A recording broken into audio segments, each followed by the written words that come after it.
We all know that Colorado won just 4 games in Deion Sanders' first year. So naturally, that means they're going to contend for a Big 12 title, right?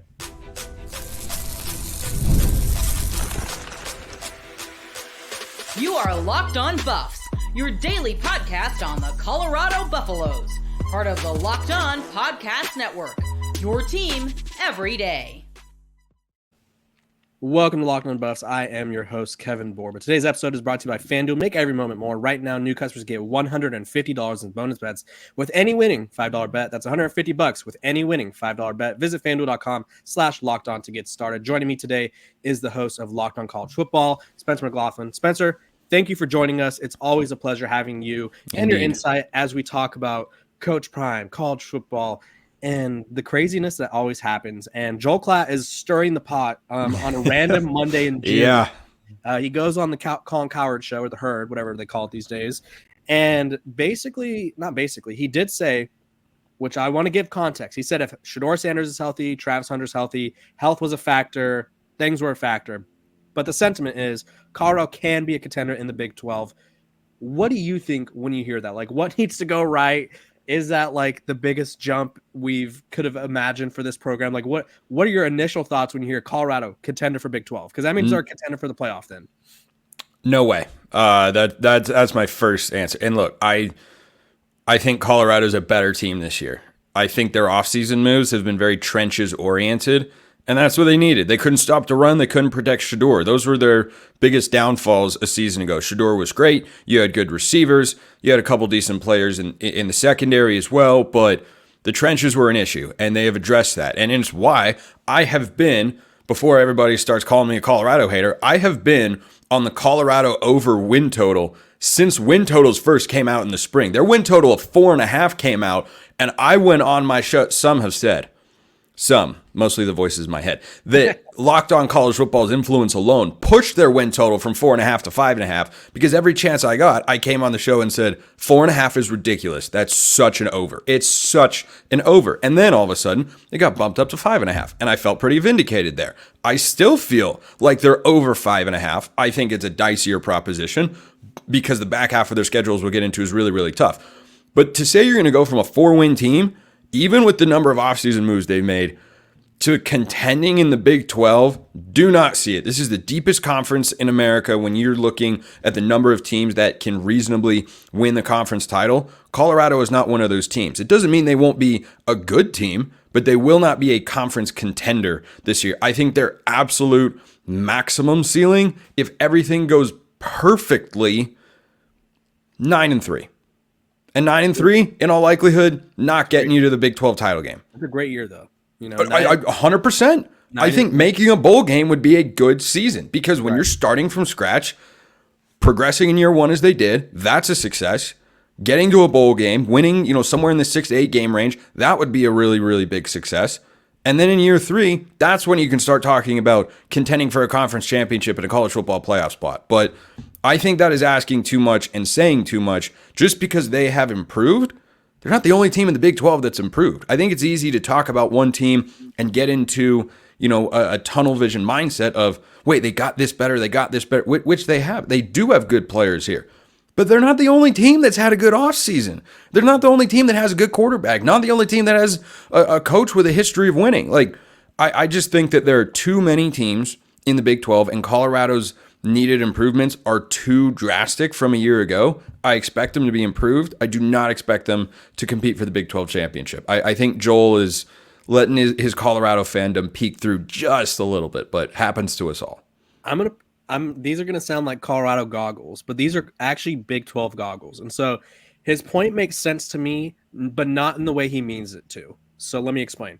I think Colorado could realistically be contending, and that's different from contending. They can be contending for the Big 12 title by the time the end of the season rolls around, just because the Big 12 is going to be so chaotic. Think of the prime Pac-12 when there was like 5 to 6 teams that mathematically had a chance to play in the Pac-12 title game with a few weeks left in the season, right?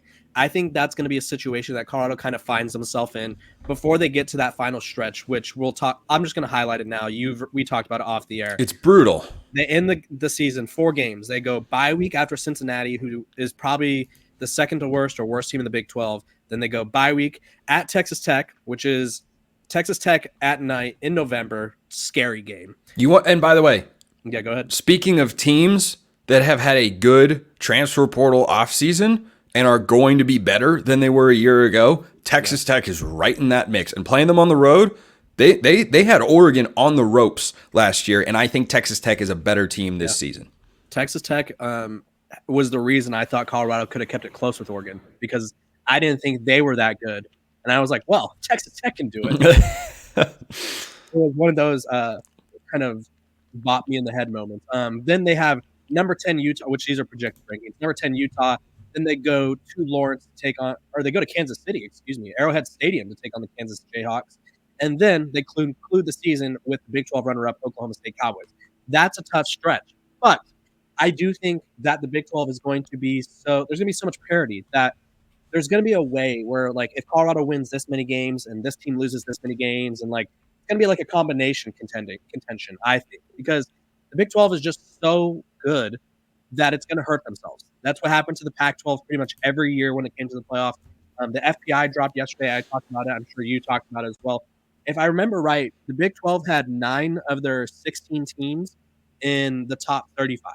Like, there are so many teams, and they were like 17 through 35. So they're all within a few spots of each other. So the Big 12 isn't very deep, and I think Colorado has a chance to sort of mathematically contend, if that makes sense.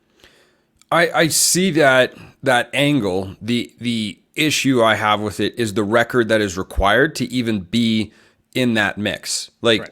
At the very like, if you're just talking being in the mix, not actually reaching the Big 12 title game, then 8-4 is probably where you'd have to be. 3 conference losses and 1 non-conference loss, which for Colorado would probably be to Nebraska. So if that situation plays itself out, you still have a pretty tall mountain to climb in order to get there, because there are some Big 12 teams, Utah for instance, that have a more favorable schedule this year. That's just the way schedules go. It's why we talk about them on shows and everybody else does and fans think about them. It matters because getting schedule breaks can often be the reason that you do or do not make a conference championship game.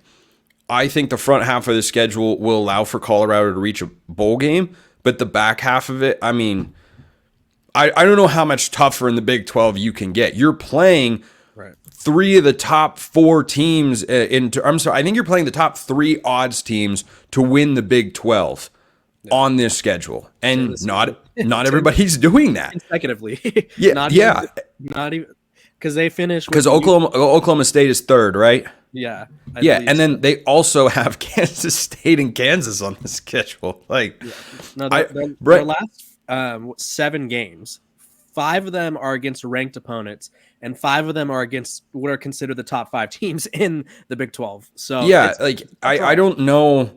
Frankly, if you were to rank the toughest schedules in the Big 12, I haven't done a breakdown of all 16 teams in the league. There's no way this is outside of the top 3 hardest schedules in the Big 12. It just isn't. And so my affirmative statement that they are not playing in the Big 12 championship game is frankly as much about their schedule as it is how I feel about the team. I think if you gave them a different schedule or a more favorable one, I could see 9 wins coming to fruition. I just can't see it with this schedule. It is just way, way too tough. Also, according to the Colorado website, that Kansas game is in Lawrence. I don't know if maybe they're off or who's I don't know. But regardless, Kansas is going to be a good football team. There is no doubt about it. And yeah, we'll dive a little bit more into the schedule, I think. But no, I cannot get behind Colorado with that schedule. This is just not the year. Yeah, it's one of those things where it's like, I would be shocked. Yeah, ESPN has that Arrowhead. So Colorado, step your game up. Let's get the schedule updated. Because I was like, oh, that's weird. That's a weird thing to have. Like, they're kind of a different place. But yeah, I think it's really interesting. Like, that the schedule definitely plays a factor. It's kind of the biggest factor. But what a world we're in, where it's like Colorado has a catastrophic collapse last season. Now we're talking about them being contenders, and obviously me and you see them being contenders differently than Joel Klatt. Like, Joel Klatt is like, if they're healthy, they'll contend. And I quite frankly need to see them play a few games before I could jump on that bandwagon. Like I just need to see it. I need to see them survive. What is that month? October. Yeah, where they have Kansas State, Arizona, and then Cincinnati. I need to see them survive that month because that's like that'll be my tell. Because Kansas State's gonna be really good, Arizona's still gonna be good, and if they're unable to sort of go say 3-0 or 2-1 in that stretch, I'm not gonna be. You know what? They're gonna be fine down the stretch. That's not gonna be something that pops into my head. So I really am interested to see what all you guys comment below because comment below. You guys. The fans, we do this thing where I tell them to comment on something and they give me their thoughts. So you guys comment below. Is contending real or is this like a mathematical contention? You guys let me know what you think. When we come back, we're going to be talking about the adjustment from the Pac-12 to the Big 12. Colorado's already been there, but it's a little bit different with one Mr. Coach Prime at the helm. This episode of Locked on Buffs is brought to you by LinkedIn. When you're hiring for your small business, you want to find quality professionals that are right for the role. That's why you have to check out LinkedIn Jobs. LinkedIn Jobs has the tools to help find right professionals for your team faster and for free. LinkedIn isn't just a job board. It helps you hire professionals that you can't find anywhere else. Even those who aren't actively searching for a new job might be open to the perfect role. In a given month, over 70% of LinkedIn users don't visit other leading job sites. So if you're not looking on LinkedIn, you're on the wrong place. On LinkedIn, 86% of small businesses get a qualified candidate within 24 hours. Hire professionals like a professional on LinkedIn. LinkedIn knows that small businesses are wearing so many hats and might not have the time or resources to hire. They're constantly finding new ways to make this process easier. They even just launched a feature that helps you write job descriptions, making the process easier and quicker. Post your job for free at linkedin.com/lockedoncollege. Again, post your job for free. That's linkedin.com/lockedoncollege. Spencer from Locked on College Football is here with us, talking all things Colorado. We talked about Colorado's Joel Klatt's bold prediction for the Buffs. Let's talk about it's sort of a weird reunion. To me, it's like they transfer. It's the Omarion Cooper, if you will. Stick with me, Colorado fans. Leaves Florida State, comes to Colorado, goes back to Florida State.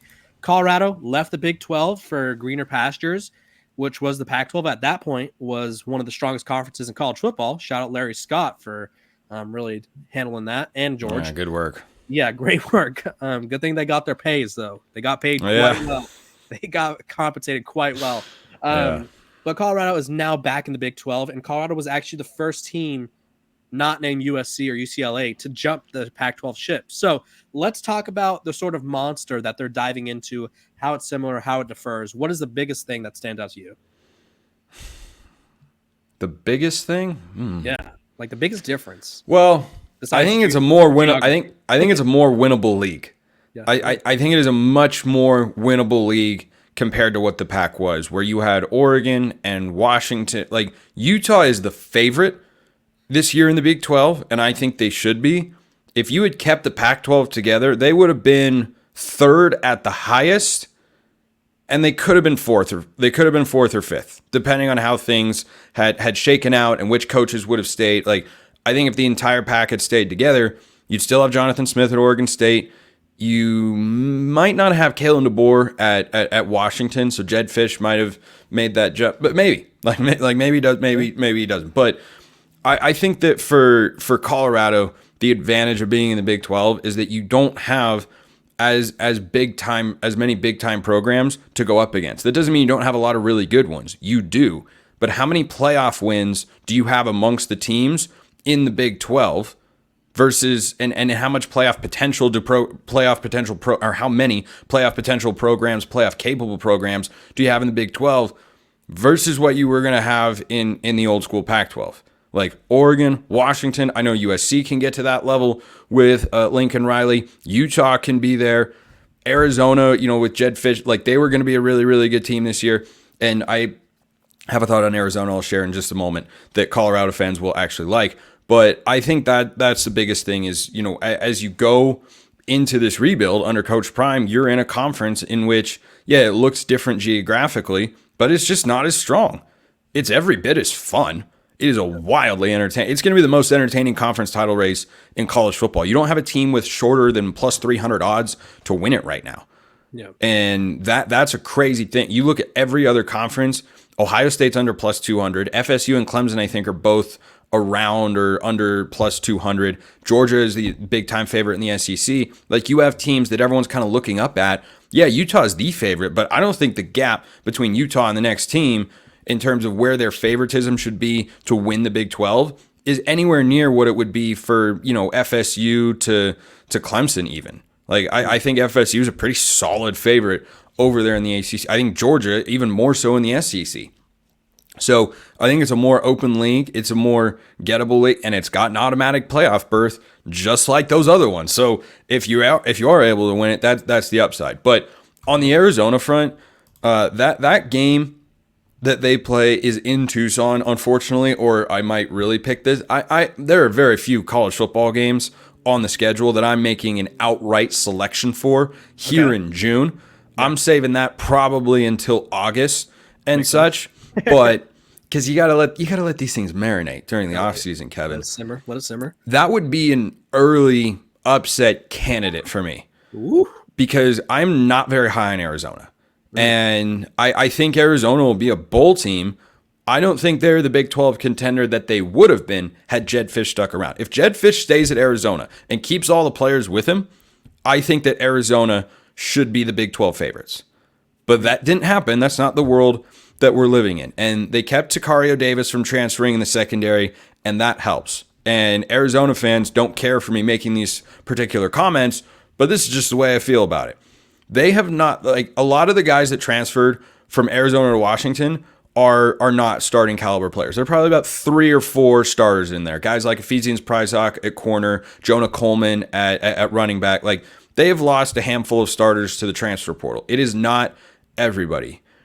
But they also lost other guys from last year's team. That's not the only way that they've lost. So you don't have Jacob Cowing. You don't have Tanner McLaughlin, the tight end. You don't have Jordan Morgan, the NFL offensive tackle. You don't have Bill Norton at defensive line. You don't have Jonah Coleman at running back, I think.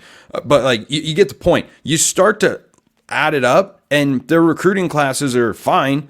They've got decent talent. I just don't think they're going to be that sort of team. So if you look up and down this Colorado schedule, I think that Arizona game can be a really, really pivotal one. And I think it's one they are capable of winning. Is Arizona going to be a good team? Yeah. You got a good quarterback. You got a great receiver. And they've made some other moves that, are solid and are fine. I just don't expect them to be a Big 12 title contender, as I think a lot of people do, as the odds market thinks that they're going to be. I think they're closer to a 7 or 8 win team. In Colorado, which Arizona at this time, I think last year was kind of peaking. Like, it was like Noah Fafita had fully entrenched himself as a starter. Tetrell McMillan was like, okay, he's a dude. Colorado was a missed field goal away from winning that game. And that's the other reason that I look at it. That was a better Arizona team that I think is taking a half step back. I think Colorado is taking one step forward. And if that game were in Boulder, that would be an automatic upset pick. It's in Tucson, so I got to think about it. Yeah. I got to see if I can really feel that confident about it. But I like the case, because you don't think about, you just think of like, this team returns these couple guys. They should be good. But it's like Bill Norton. They lost They lost 2 defense linemen to Texas. So Texas is shaking Arizona's hand and saying thank you very much. So yeah, it's looking real interesting over there. And they took their defensive coordinator. I mean, obviously, and you have a new coaching staff in there as well. And Brent Brennan did a good job at San Jose State. Putting the Spartans in a position to win a Mountain West Conference title is an impressive thing, to be sure. I have never seen him coach a game against Power 4 competition. Yeah. So I think he's capable of doing it, but I don't know. Not one that like, was close. I saw them get slaughtered by USC. Yeah, like you don't know. I mean, San Jose State, USC. That's not really a fair comparison. like these two things are not the same. But like a great example, out west. Speaking of the Mountain West, is Bobby Hauck is the head coach up at Montana. They are an FCS football power. They've got great support. They are a top 10 to 15 team every single year. He went to, on paper, when he got hired to UNLV, should have worked. But sometimes it just doesn't. Sometimes it does. I'm not sitting here saying that Brent Brennan is going to fail at Arizona and he sucks and he's a terrible coach. I'm just saying it doesn't always work when you pull guys from that ranks. Sometimes it does. Yeah, and I wish him nothing but the best of luck. It is a challenge. Sometimes you just need Barry Odom hopping on a bull and just getting things done over there in Vegas. In terms of the Big 12, and I wanted to touch on this because you talked about it a little bit earlier before we move on. The Big 12 is not better than the Pac-12, but I think it's more balanced. And I think that's why it's a fun league for Colorado fans to get excited about. Because if you looked at the bottom of the Pac-12, Stanford this past couple of years are the bottom of the Pac-12. Arizona State as well. Arizona State had a good defense last year, which was really weird because Kenny Dillingham was like offensive mind. It was a whole thing. But the bottom they made of the a good Pac-12, hire at their defensive coordinator spot is what they did. The bottom of the Pac-12 compared to the bottom of the Big 12 this year, if you told me that Cincinnati won 4 or 5 games, I'd be like, oh, okay, that doesn't shock me. Like Cincinnati is a team that 4 years ago now, was in the playoff. Like they are 3, I think. Yeah. So all of these programs in the Big 12 have experienced success in some manner within the past, give or take 10-ish years. Like Baylor was a Big 12 title contender a few years ago, even with Matt Rule and with Dave Aranda. UCF was like the reason that one of the reasons that Cincinnati got into the playoff because they kind of helped pave the way. You look at Texas Tech, who's always in the mix. They haven't put it together, but they're always in the mix in the Big 12. So it's going to be a really fun conference, I think, for Colorado fans. And I also think this has a chance for Colorado to fit in. And you could attest to this. They didn't have a rivalry in the Pac-12. Like no one in the Pac-12 was like, before Deion, preface that, because I think everyone wanted to kill them once he was the head coach. But like no one cared about playing Colorado when Carl Durrell was on the sidelines. But when Deion Sanders was on the sidelines, everyone was like, well, now we got to beat him by 50. And I think Colorado will have a natural, more organic chance to form a rival in the Big 12. What do you think? Well, I think the Pac-12 really tried to push the Utah-Colorado rivalry because they came in together, Colorado from the Big 12 and Utah coming up from the Mountain West, and it was the mountain schools, and they played during rivalry week. And I don't know, maybe you can tell me, or Colorado fans can tell me, I don't feel like that ever really took off. Honestly, I think both of them BYU was kind of like a group of 5S school, but they both had better in-state rivalries with the group of 5 program. So with Colorado State and BYU respectively. I agree. Like those games feel more like you can't fake a rivalry. And you know what one of the underrated things that disappointed me about the Pac-12 going away was USC and Utah were starting to build a rivalry. Yes, they were. Because those things have to happen organically and authentically, and it has to be rooted in what is happening on the field. And that was happening. I think you were starting to see legitimate, passionate vitriol and disdain between the Utah and USC fan bases. And Caleb Williams is writing FUSC on his nails. And that's the sort of thing that jumpstarts an actual honest-to-God rivalry. So I think, and they were, of course, going to be conference contenders every year. So that was going to become something, and then, of course, it doesn't have the opportunity to do that. With regards to Colorado, that could happen to anybody in the Big 12. Yeah, that could be TCU because of the game last year and how disappointing. Should have scheduled them. They should. I don't care if it's should have scheduled who? TCU. They don't have one scheduled this year. That would have been the perfect opportunity to sort of form that, because obviously TCU has that Baylor Blue Bell, whatever they want to call it. But TCU, Coach Prime, I think that could have had a lot of potential. Yeah, I think that could have had some juice just because that was the win that put Colorado on the map and made everybody turn their head and go, they beat who? What? They did. They did what? No, that team was playing for a national championship last year. They ended up going 5-7, of course, but still, it was a massive, massive win. And that, and that's what I'm talking about, is that sort in TCU's home stadium, that sort of game can be how you put kindling into the fire to start something that can build over time. But for where Colorado's rival is going to come from, don't know. It doesn't mean there won't be one.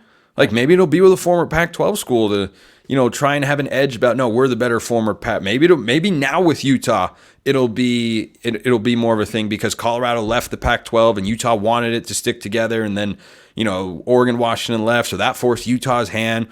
Maybe that's something. I don't know. But I love rivalries. It's like the best part of college football. Too. I think I'm going to do an episode about this, but I think one that stands out right now, it's got to be a newbie, and it's got to be UCF. Coach Prime kind of wants to run Florida. They go to Orlando this year. They both wear black and gold, which, I mean, that doesn't matter, but they both do. So it's one of those things where, like, Coach Prime really cares about the state of Florida. UCF is going to want to protect their the bounce house, I believe is what they call it. So it's going to be, I think there's a lot of potential there. When we come back, we're going to be dropping some scorching hot, bold predictions about the Big 12. Mine's going to be about Colorado. Spencer could drop one about Colorado, but he doesn't want to because he's a hater. Maybe. We'll see. No, I'm just kidding. When we come back, we're going to be talking about all things bold predictions. But first, a word from our sponsors over at FanDuel. It's winner take all time in the NBA and NHL, and FanDuel's giving you a shot to bring home a big win of your own. Right now, new customers get $150 in bonus bets with any winning $5 bet. That's $150 to bet on spreads, money lines, player props, and more. Go check out whatever Luka's props are because he hates Kristaps Porzingis with a passion, and he wants to torch him in the Boston Celtics. So whatever the point total is for Luka Doncic, take the over for Thursday's opening matchup of the NBA Finals. Visit FanDuel.com/lockedon and make every playoff shot count. FanDuel is America's #1 sportsbook. Okay, Spencer, it is time to get bold. I'll kick us off. I'm going to just go with one that I've kind of been cooking up for a little bit now. And I think, and this is a bold prediction, so naturally these aren't going to be like in the realm of like logic for the most part. I mean, they'll have logic behind them, but it's not, these aren't going to be predictions where everyone's like, yeah, that's 100% true. So everyone calm down before we even get started. My first bold prediction, Colorado starts the season off 5-0 and ends up in the, we'll say top 15-ish range. I think they have a chance to make a statement, which I don't know why on God's green earth in the year 2024, you'd purposely play North Dakota State to open the year. Crap game written all over it.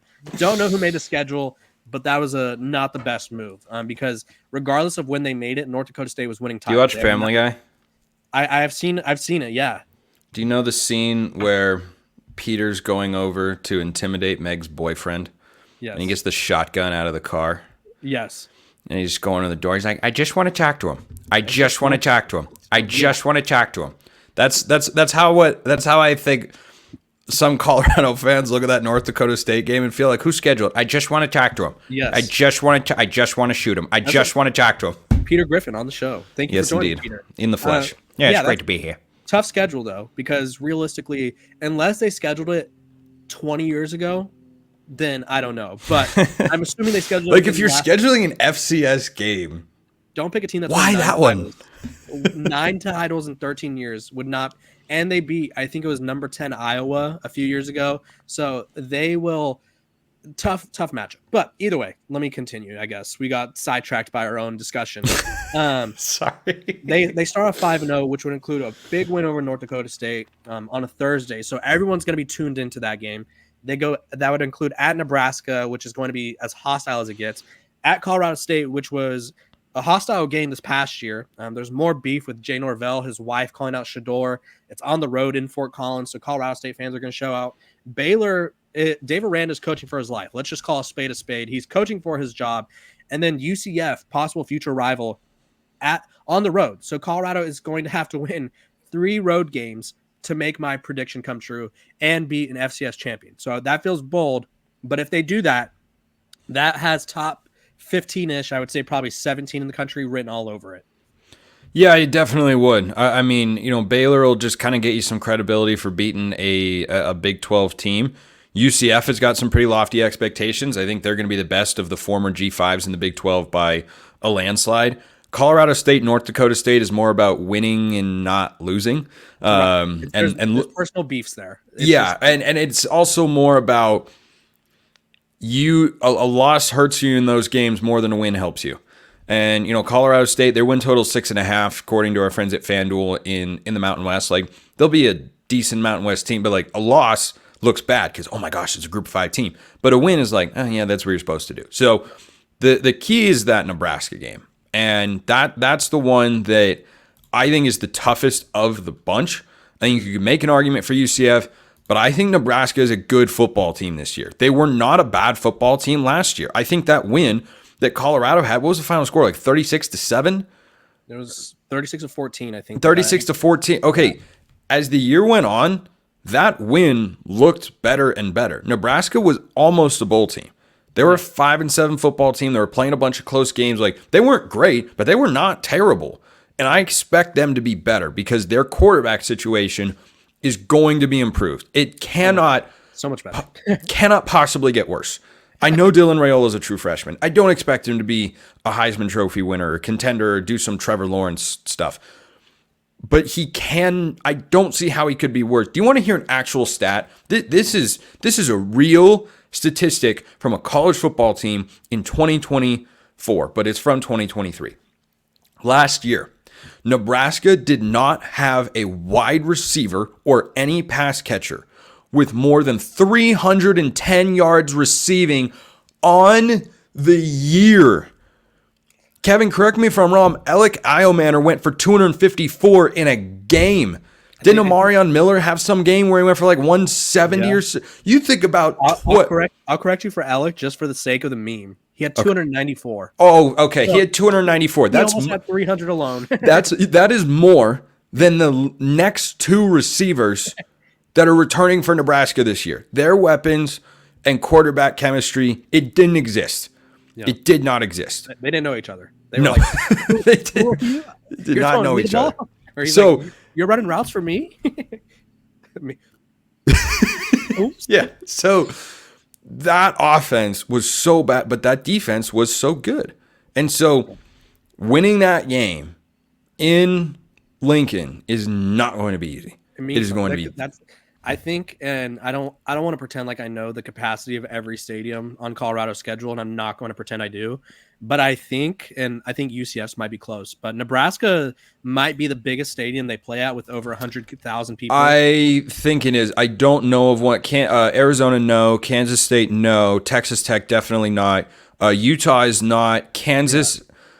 Kansas or Oklahoma State could be close, but I don't think that they are on the same level as Nebraska. A win over in front of a crowd with 100,000 people would be astronomical. That's going to be such a hostile environment. Yes. That is going to be an absolutely bonkers environment. And so Colorado, if they win that game, huge. Okay, Spencer, give me a bold prediction. Cook one up for me. A bold prediction on Colorado. They win 3 conference road games this year. Ooh, okay. I'm going to build off that one because I have a similar one. That is a bold. They're conference road games, just for those who don't have it memorized, which is why we're here, of course, right, with the stuff pulled up in front of us. At UCF, at Arizona, at Texas Tech, at Kansas. Right. I think if they win one of those games, they're doing fine. If they win 2, they're knocking it out of the park. If they win 3, it's a top 15 team in college football. Yeah. That's where they're at. Mine's similar to yours. I'm going 3 teams kind of vibe as well. Colorado by the end of the season will have beat 3 ranked opponents. Ooh, prediction. And ranked at any time. Ranked in it. So, like they'll beat them when they're ranked. I'm going to put it that way. Okay. So Kansas State will be ranked. Arizona should be possibly. Could be. Arizona on October 19th is kind of between Arizona, Texas Tech, Utah, Kansas, and Oklahoma State, which is, oh my gosh, that's just a horrible second half of the schedule. My bold prediction basically is that they win 3 out of those 5 games. That's a bold prediction. 3 out of those 5. That's a bold prediction. Yeah, Colorado's schedule just like the second half is just so really the second 7 games. Like the first 5, Colorado has to win at least 4 games if they're going to make a bowl game, most likely in their first 5, because the second this last 7, it's just brutal. Like, Kansas State, you're at home. That's a number 2 Big 12 title team in terms of odds. At Arizona, now I said earlier, and I stand by, that's a game I think they could win. Host Cincinnati should win that. You better win that game. Better win that game. But then to end the year, at Texas Tech, host Utah, at Kansas, Oklahoma State. They're underdogs in all 4 of those games. Oh, yeah. Easy. They're underdogs in all 4 of those games. They win the first 4 games, right? And, like, it's just they only have to win 2 more, you know? That's what we said last year, right? That's true. They only had to win a couple more. That's true. When Colorado was 3-0, imagine predicting them to miss a bowl game last year. They only had to win 3 out of the next 9. You would have been flamed. They did not. You would have been flamed, and alas, they did not. That's why we play the games. Drum up a bold prediction before we go. It could be a Big 12 one. It doesn't have to be Colorado. Just give me a Big 12 one. Yeah. Kansas wins the Big 12. Oh, so I'm assuming Jalen Daniels is healthy in this. That is indeed correct. That is the boldest prediction of them all, right there. Actually, is that he remains healthy, because I don't think he's been able to stay on the field. Tragically not. But you know what? Yeah. Michael Penix was never healthy until he was healthy. Yeah, it's true. Sometimes he had not played a full season of college football, and then he did it 2 years in a row. Yeah, I mean, I don't know. Happens. Spencer the witch doctor out here. Appreciate you for joining us, Spencer. Tell the people what you're working on over there. Locked on College Football. You were teasing some really cool stuff off the air. Talk to the people about if they want the general college football coverage. Go to you. Like, you're covering all things. Yeah, I mean, the motto that we work with over Locked on College Football is the biggest stories in the greatest sport on planet Earth: realignment, coaching carousel, the portal, and much, much more. Always got you covered Monday through Friday on YouTube and wherever you get your podcasts all year round. If you want to know anything about the Oregon Ducks, I also host Locked on Ducks as well. But Colorado fans, I imagine, would be slightly more interested in the college football angle, seeing as how Oregon is no longer a part of their schedule. RIP Pac-12. Yeah, and Oregon fans tune into this show. Just a comment that Colorado sucks. So I have noticed the online internet beef. There's been like this movement amongst Oregon online fans to like pick a different fan base to like not I don't know if bully is the right word, but like harass. We'll go mock harass. Yeah.